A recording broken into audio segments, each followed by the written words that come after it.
Dawson Rider with you.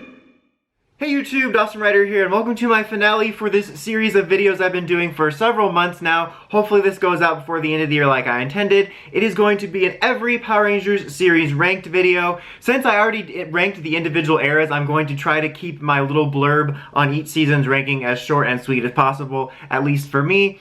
And before I get started, as always, let me just remind you this is my personal list, my personal tastes, an amalgam of what I deem to be objective quality and personal preferences, just some sort of, personal ranking system I created, and is not the right list. Nobody's list is the right list. And as always, feel free to share your rankings in the comments and all that stuff. It's always fun to have fun discussion and not, close-minded, angry discussion. But anyway, let's go ahead and get started. If you ever see my eyes darting down, it's because I wrote this down in order, because that's a lot of seasons to remember. It's hard to remember my exact list in all its detail. Coming in at the bottom of the list is Super Ninja Steel. Honestly, I think this is absolutely the worst season, which is why it's on the bottom of this list. This season existing, I do not know how the popular cool to hate opinion of Overdrive is still everyone's default hate option, but this season is so much worse than that in my opinion.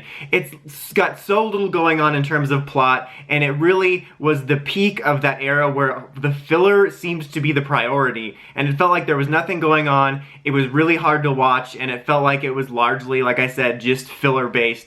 I think it was the worst PR had to offer in so many aspects. Coming in next up at the second to the bottom is MMPR Season 1, which will probably be really controversial, especially to more casual fans, but Season 1 in particular, as I've said before, is honestly kind of a nothing season. I do hold some form of nostalgia to it because it started it for me, but it's honestly one of the hardest to rewatch whenever I'm rewatching, and you could easily pick about like 10 episodes out of over 50 episodes that are important. Like, it's nothing. It's got nothing going on in it practically, and I think that it's really a rough season to revisit, and I'm just not a fan overall. Third from the bottom is Ninja Steel itself. I ranked it a little bit higher because I thought it had a decent-ish start. I did like some of the concepts of it, but it just very quickly devolved. But I thought that it had some solid enough moments to rank it slightly above the other two on this list that are at the bottom, just because the first season actually felt like it had somewhat of a cohesive plot going, and honestly, even though I think I might personally like MMPR Season 1 a little bit more, just on a nostalgia base, I had to give Ninja Steel a little bit of credit for actually having a storyline, whereas MMPR's storyline was We Fight Evil and Tommy. Coming up after that is Dino Supercharged. Now, I've warmed to this season a little bit after I rewatched it, but the reason I rank it so low on the list is just because it did, I think, really start that trend we had to deal with for like 3+ seasons of, again, the filler plot taking over, where even when you had an episode where something important would be happening, it felt like the talent show was the A-plot, which was really weird, and that really did a disservice to Dino Charge, which I think actually had a very solid start, and it really took what was a very promising season and kind of squandered a lot of its potential with a confusing finale, and especially the Tyler's dad storyline, which we built up for the entire first season, and it seemed like it was over in an episode and very poorly done after all that build-up. So it wasn't as bad as I used to think it was, but it definitely was a huge step down from what it set up, which is why it's so low on the list for me personally. Then we have Super MEGAFORCE. This is one of those weird ones where my main opinion sort of diverges from the main fandom. I feel like Overdrive and Super MEGAFORCE are the biggest, like, I'm a cool Toku fan, I hate these shows, type of shows, and honestly Super MEGAFORCE isn't great. It is a huge letdown in a lot of ways, but the ways I'm let down on it usually aren't the ways that most people are, because I honestly could not give a fork about the cameos. At that point in time, I was already sick of Toku returns because of Sentai and Rider, and I just realized they've yet to stop. They've yet to stop. That really wasn't what I wanted out of it. I think Super MEGAFORCE had an enormous amount of potential with the hybridization. Like, they should have definitely used the Gokaiger suits as just new suits and not a power-up. I don't know why they went that way. But it could have been a perfect homage to MMPR's transfer to Zeo, and it even felt like that way in the transitioning of seasons. And there was a lot of potential in bridging the two seasons together that we could see being set up and even sort of put together in Super MEGAFORCE, but they really didn't follow through with it. Like, the stuff with Vrak and all of that actually could have led to something really cool story-wise, and that's what I'm disappointed by, is there was a lot of potential by connecting those two stories together that I think was actually kind of neat. Like I said, could have been a better homage. And yeah, the cameos could have been better. I totally see why people are upset by that. But for me personally, if I were to travel back in time and could change this, I would make the story itself better before I would do the cameos and fix that. Cameos does not a good show make. Looking at you, Gio. Coming up after that is Samurai. Boy, was Samurai a rough start for the Neo Saban PR era. It was so clearly rushed out the gate. It was such a Shinkenger translation. There's aspects of it I like, and in some ways I like it more than some of the other Neo Saban seasons upon rewatch, but man, it's just so rough with the acting and the overall stiffness and lack of originality in the season in most aspects. It just made for a really rough start, and not to mention, I think that it really felt like a de-evolution after we had watched the franchise evolve from MMPR Season 1 to RPM. It felt like we got knocked all the way back down, and that really made the season even worse in a lot of aspects for me. Coming up after that is MEGAFORCE. I just think MEGAFORCE was stronger than the start of Samurai. I felt like things were a little bit looser. I honestly really enjoy Mega Mission as an homage to Day of the Dumpster. I think it was just kind of an okay season that was decently enjoyable for me. There wasn't a lot going on, but I thought it was a decent MMPR homage, and I do like a lot of the ideas it set up, even if it didn't ultimately pay off in the next season. But it just felt like Samurai's stiffness was loosening up a little bit and things felt a little bit more natural, and I just enjoy that season a little bit more. After that is MMPR Season 2. In terms of revisiting MMPR for nostalgia, 2 and 3 are a lot easier for me to revisit. 2 I just kind of like in general because it's kind of entertaining to watch that season because there was so much going on. I mean, inherently there was more going on than MMPR Season 1 just because of the fact that they had to deal with so many changes. I mean, we did the White Ranger stuff and the new Zords, which I think always would have been there, but then we also had to do the cast changes because of behind the scenes stuff. So inherently it's easier to watch because there actually is a lot more plot going on, but it's honestly just entertaining in the meta sense to watch them jump through all the hoops of having to change out the cast as well as deal with the Ju2 footage and the Die Ranger footage together, and it's just kind of entertaining to watch, like I said. After that is Super Samurai. Even though Samurai in general said that to me on dating sites, no, but Samurai in general was a rough start. I think Super Samurai was a step up. I find it to be decently enjoyable compared to some of the other Neo Saban seasons that followed it, where it felt like it was more filler-based. Samurai and Super Samurai especially felt more plot-driven, likely because they kind of took Shinkenger's plot and just used it for themselves with some tweaks. And because you had a smaller episode count, you kind of cut out a lot of that useless time in Shinkenger. So Super Samurai I honestly thought was decently solid and a little bit better than it's given credit for. And it's not perfect, it still suffers from some of that translation stuff and, you know, the stiffness, but I think that it really showed signs of improvement. And it had, in my opinion, I think the best Neo Saban finale. I still really like those episodes. Plus Antonio, so golden. After that is Dino Charge itself. I think I ranked Super Samurai higher on my list of the Neo Saban seasons, and I go back and forth between these two because I have kind of a soft spot for Super Samurai. But Dino Charge, I think, was the peak in a lot of ways of Neo Saban. It was this time where it seemed like we might be getting out from under the rut, showed a lot more creativity, likable cast, really neat story ideas that kind of was a Disney-style adaptation, to be honest. It took like the loose outline of Kyoryuger and then made it its own, and it showed a lot of promise, and after rewatching it, it's a very enjoyable season. They just didn't wind up sticking the landing, but I don't know, these two kind of go back and forth on my list all the time. After that is the most recent season of Beast Morphers. Not a perfect season.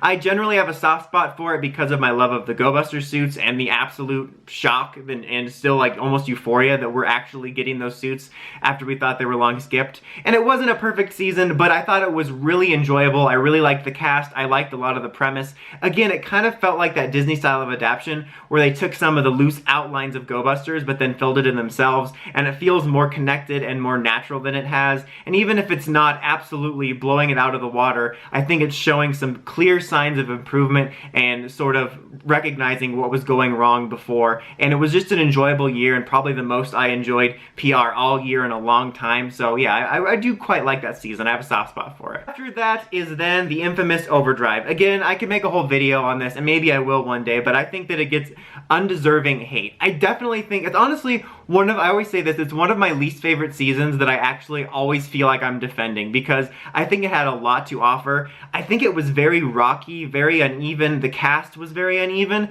but I really respect the creativity and the ideas of the story of this season. I thought it had some really enjoyable moments and ideas. I liked the Max storyline, I liked Spencer. I just think there was so much more of a higher quality than honestly the entirety of the Neo Saban era. And everyone's entitled to their opinion, but I feel like it's really become the basic opinion for people to hate this season.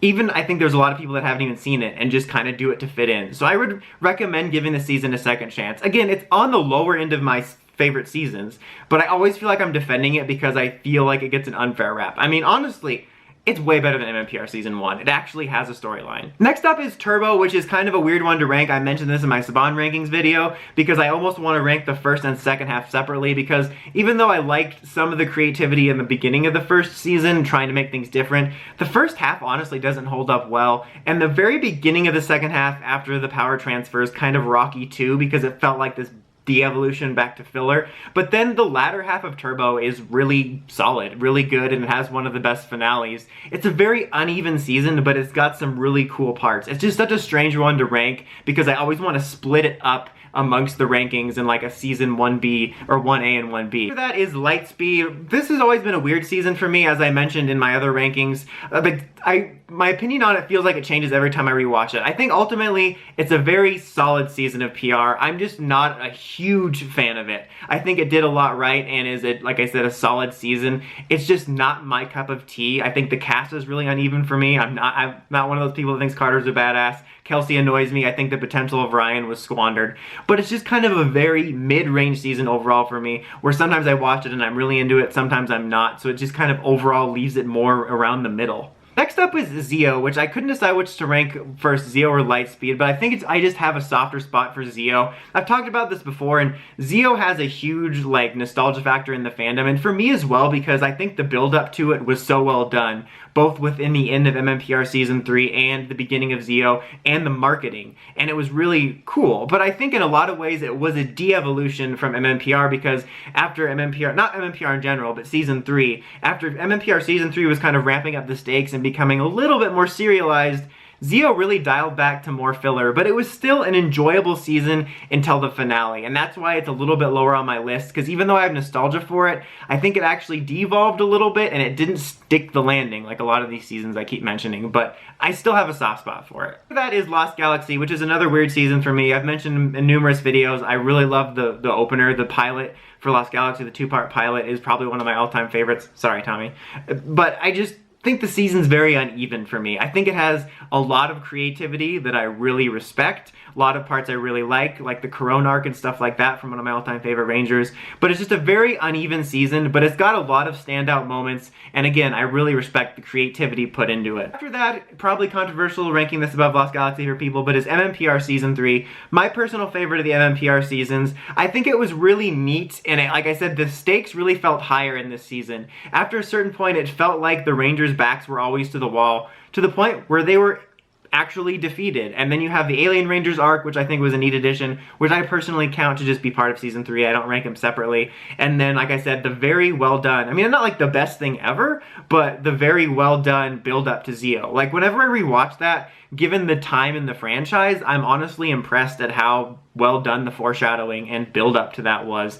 And if I'm, like I said, 2 and 3 are much easier to revisit if I'm having MMPR nostalgia, but 3 especially, I think, was the best of it. Next up is Wild Force, which I think is a very underrated Power Rangers season. I think that it did a good job of, much like Time Force, it was very much a mirror of its Sentai counterpart, but they had one really important detail, which I think put it above Power Ranger for me personally, which is Master Org. One of the most underrated villains in Power Rangers, that they actually had the power crystals, again, to make the main villain, who was a human, actually irredeemable. It had a really good score, a really good amount of pacing that actually kept the serialized plot going even during filler. It's just an underrated, underappreciated, a really solid season.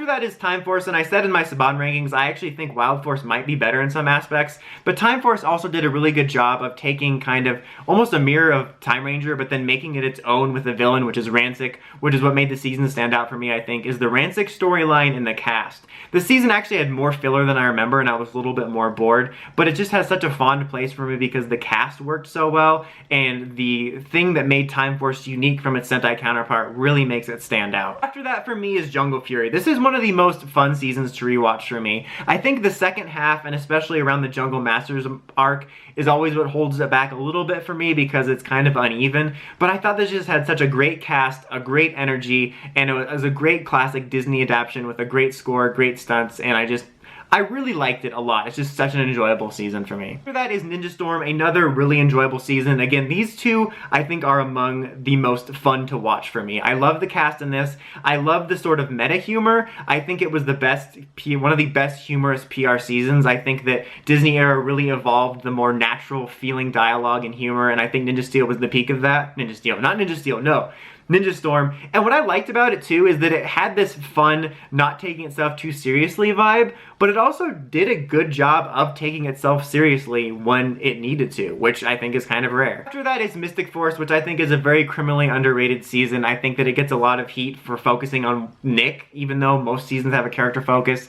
I'm not saying I'm a huge fan of the character, but I don't think it was as bad as people make it seem. But I thought this was a really cool season that set itself apart from its counterpart with its more mystical vibe rather than the more magical, you'll sort of know what I mean if you've seen both seasons of Magi Ranger. And I think the 32 episodes gave it a much more tight narrative than most seasons, and it was filled with really cool moments and characters and one of the best supporting casts in the season, and I think it gets like a lot of unnecessary hate and not enough love. After that is SPD. This is a fan favorite season and you can easily see why. Again, similar to Time Force, I think it had a really great cast that got along, and I think that really shines through to make it likable. It was a really enjoyable season that had a lot of good amount of focus on each of the individual characters, and I liked that they took the more episodic nature of Deca Ranger and structured it into an actual ongoing plot, and it was filled with lots of really cool stuff like the A Squad and lots of creative ideas, and was one of the most, I think, well-rounded PR seasons to watch. For the top 3, which have been in other previous videos, is number 3 for me is Dino Thunder. I've always loved this season. Again, it's always one of the most fun to revisit. I love the characters. Again, something I love about the Disney era is how much more real the characters feel. I'm not saying it's the best dialogue that feels the most like a real human, but compared to Saban's take on things, often the characters in Disney often felt more natural, and I liked this here, especially in Dino Thunder, where it felt like we got some of the most flawed early protagonists, and we got to really watch them evolve, and even when they did, they weren't perfect, and I thought that was refreshing because PR too often portrays their characters like these perfect paragons of virtue, which is just unrealistic, and I think that it's nicer to show people improving.